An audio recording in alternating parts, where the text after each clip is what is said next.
All right, another spark and another build. Draw your tools. Ready your trade. Today, we're venturing into the shadows, into the static, into the very noise that corrupts the signal. We're going to a place where your greatest weapon, your own mind, becomes the battlefield. We've talked a lot about the Rustborn. We've covered the brute force of the Scorch-forged legions, the slow decay of the Grimebinders. Those are physical threats. You can see them, you can plan for them, you can build against them. But the threat we're discussing today is different. It's an internal war. It's a faction that doesn't just break your tools, it breaks your trust. In your hand, in your field, in what you see with your own eyes. Get ready for Flickerpulse Dissonance, because today we're dissecting the mind-split titans of Rust, the Corroding Triad. This isn't just a new deck archetype, it's a new way to lose the game, without ever seeing the final blow coming. But before we descend into that madness, let's ground ourselves in the fundamentals. Because no matter how twisted the strategy gets, every turn in Tools and Titans is built on the same 6 pillars.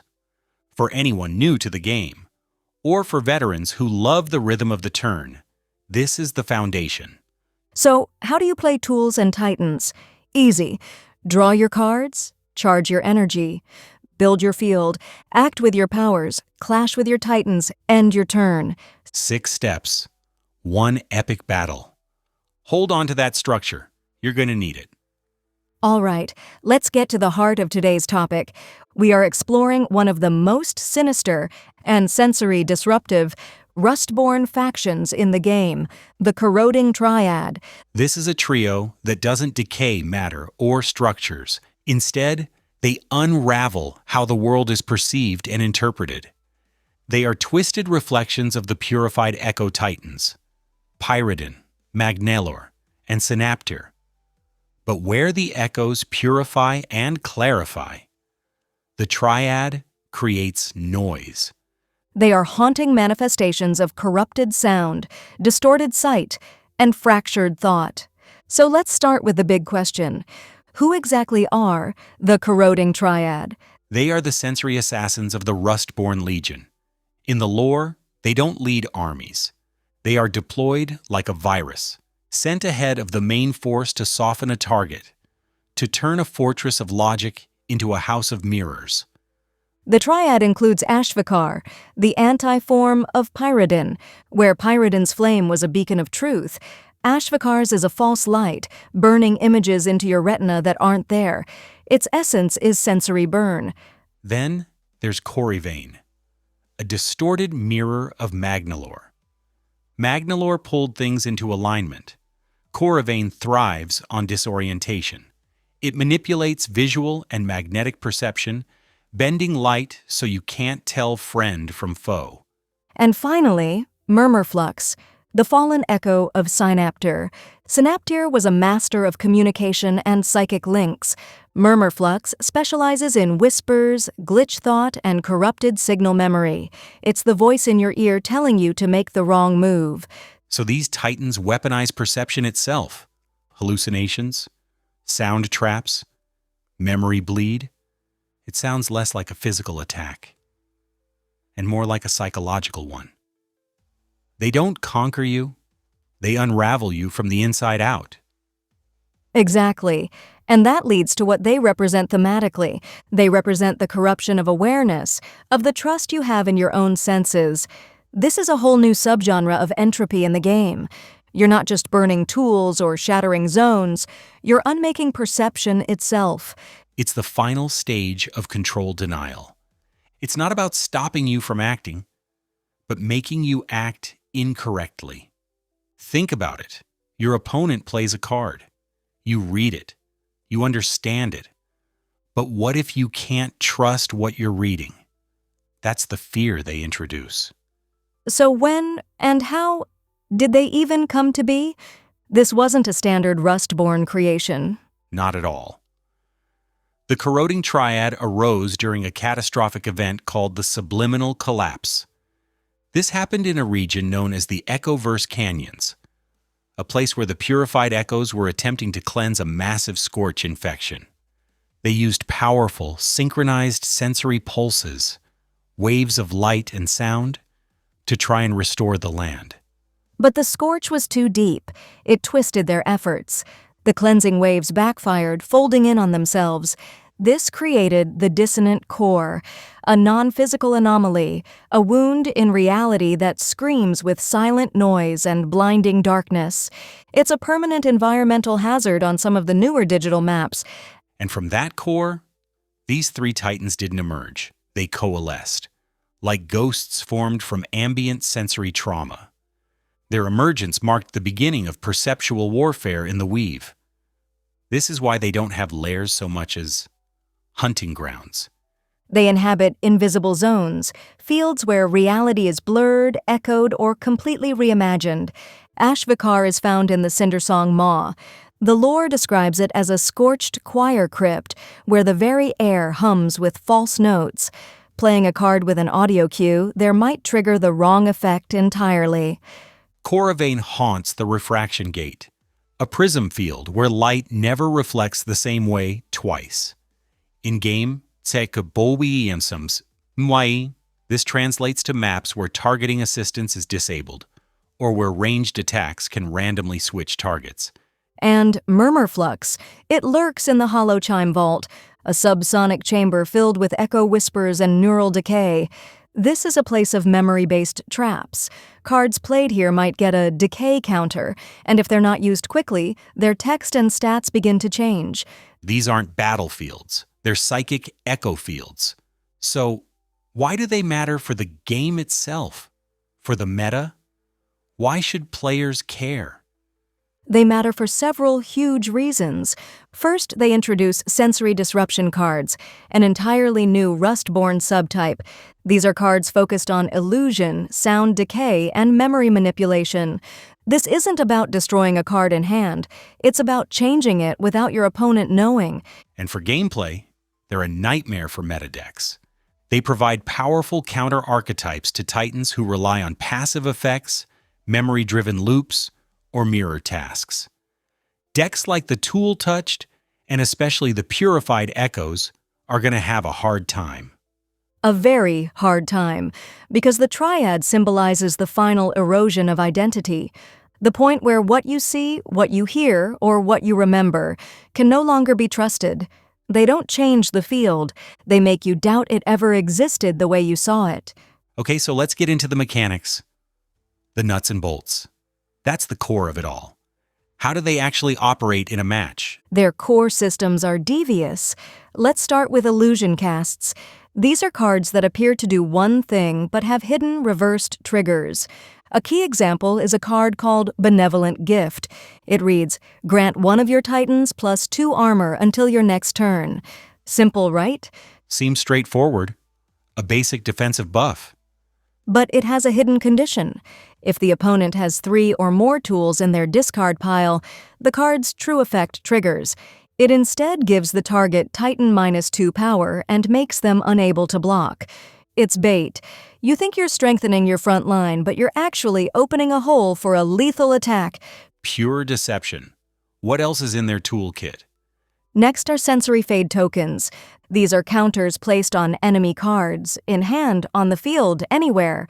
They don't deal damage. Instead, they delay activations, cause effects to misfire, or make them trigger with altered parameters.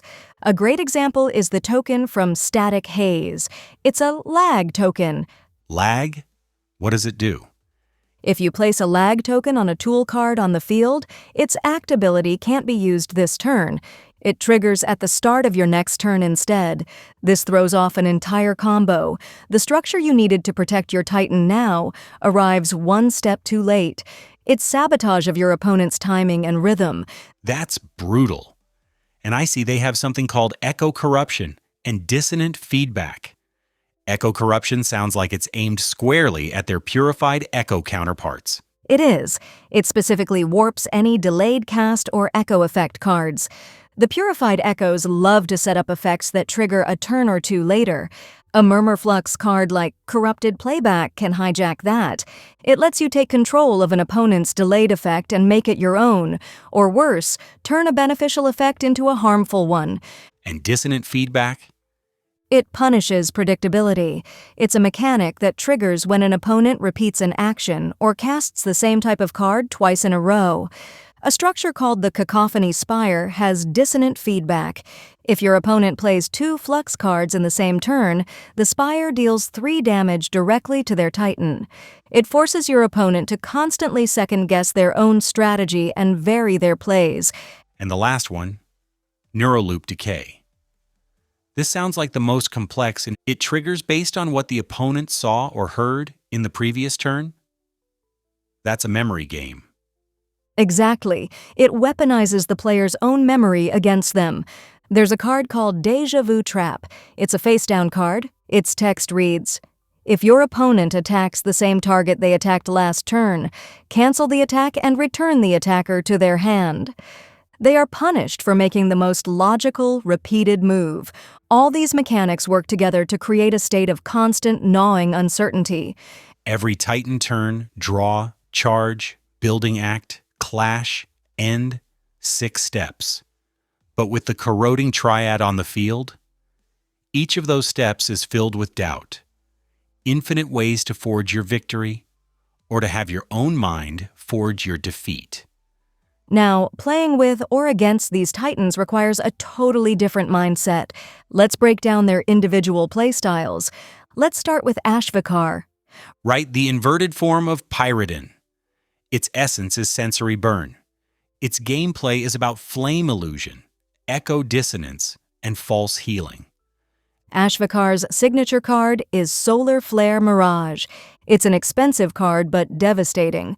It creates a copy of the opponent's most powerful Titan on your side of the field, but it's an illusion. It has 1 health.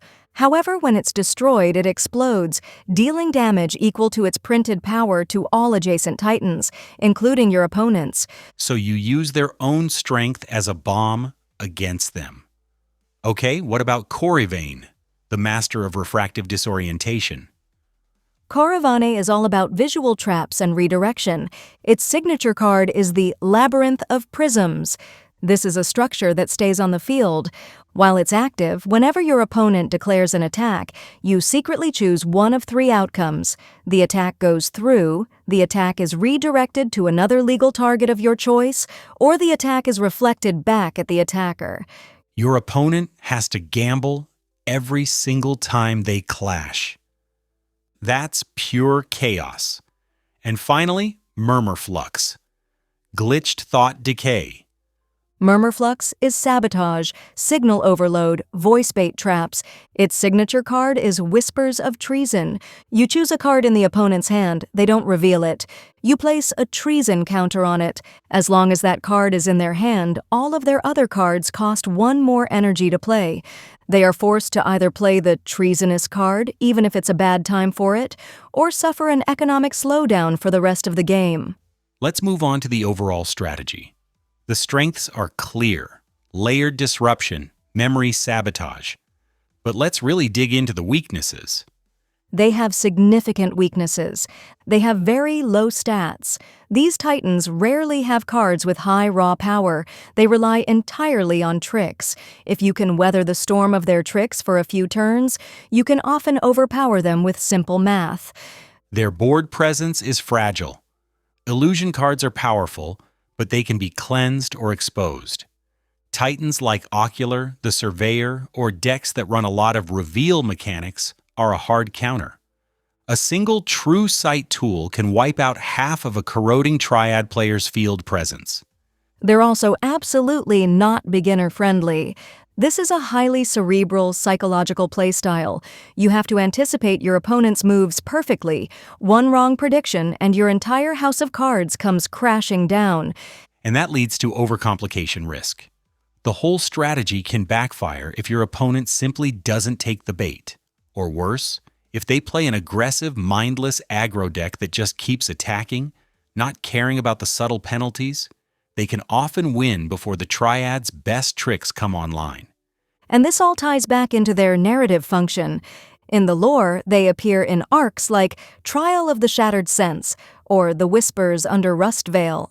They show up in mirror shrines, hollow cast zones, and illusion-locked PvE maps. These aren't just villains, they are puzzles. One of the most interesting campaign missions is Flickerpulse Dissonance. The map is a perfect mirror of your side of the board, but one single structure or tool is wrong. It's an illusion. You have to spend energy to listen for the dissonance. You get clues like the echo is loudest near the source of power. If you don't identify the false element in 3 turns, your own structures turn against you. Symbolically, they're not just villains, they are the question. What if you couldn't trust what you see? Hear or remember? It's a powerful theme. They don't just challenge your deck, they challenge your certainty. A chilling thought to end on. Playing as the Corroding Triad is a test of your cunning and your ability to predict your opponent. Playing against them is a test of your discipline, your patience, and your faith in what you know to be true.